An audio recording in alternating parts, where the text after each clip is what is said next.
It's the final day of Black Disabled History Month, and I want to thank you to everyone who participated in the campaign, who bought merch, and who shared our content. It's genuinely going to change how disabled people view themselves when the history books erase them. Today's honoree is the late Hydeia Broadbent.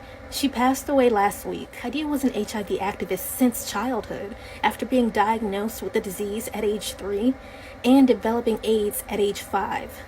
She was adopted after her birth mother abandoned her at a hospital. When her biological mom had a baby boy and abandoned him in the same hospital years later, they both tested positive for HIV, and Hydea's adoptive parents had her tested after that.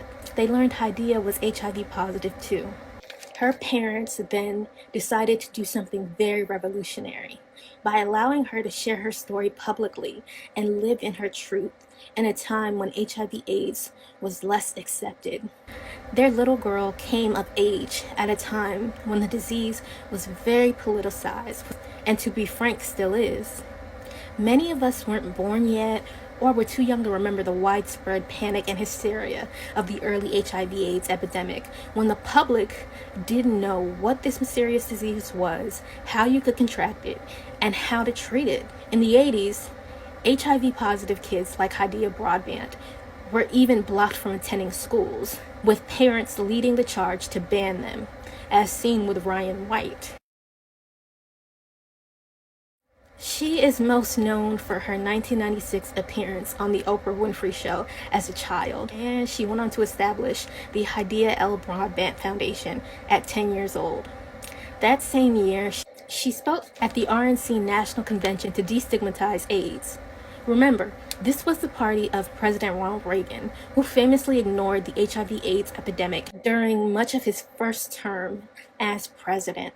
As a conservative Christian, Reagan and many other Americans believed it was a gay disease and punishment from God for being gay if you had HIV. This meant limited and delayed federal funding for HIV research and drug development, which cost thousands of people their lives. Reagan waited until 4 years after the first recorded HIV/AIDS case ever to publicly say the word AIDS in 1985. This was conveniently before the Reagan's close friend and acting legend Rock Hudson died of AIDS. Some progress has been made. We have youth like Hydeia Broadbent to thank for that. She went on to become the face of many AIDS organizations and transformed the way America looked at HIV, all while having to self-fund much of her medical care out of pocket due to battles with health insurance. Hydeia once said, HIV is not a death sentence, but it's a life sentence. You'll be taking pills forever, going to the doctor, and fighting for insurance forever. Remember, being born with HIV is still considered a pre-existing condition, and laws always exist that stopped disabled people with pre-existing conditions from getting health insurance. So Hydeia had to battle the disease and our corrupt healthcare system here in America. She fought the good fight for 39 years and surpassed doctors' expectations that she wouldn't live past childhood. One of the things that I loved about Hydeia was her disability pride and boldness. This was shown in her 2014 commentary on the 86th Academy Awards honoring the deeply problematic film Dallas Buyers Club, about a trans HIV-positive woman, in which actors Matthew McConaughey and Jared Leto won Oscars for their performances. In typical white and able-bodied savior fashion, 2 white women who worked on the film and were accepting their Oscars said, "Finally, for all the victims of AIDS, we are so lucky and blessed to be able to bring your story to the forefront of the younger generation today that doesn't understand AIDS, 85. We're very blessed. Thank you." Hydeia took a stand by saying, "We actually don't like being called victims." This sums up her activism and her lifelong efforts to normalize HIV and make it known that HIV-positive people aren't to be pitied or ostracized for having the disease.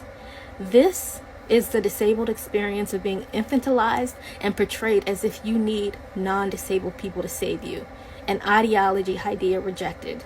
It's that same courage that she had when she was 7 years old and told fellow HIV/AIDS activist Magic Johnson, I want people to know that we're just normal people.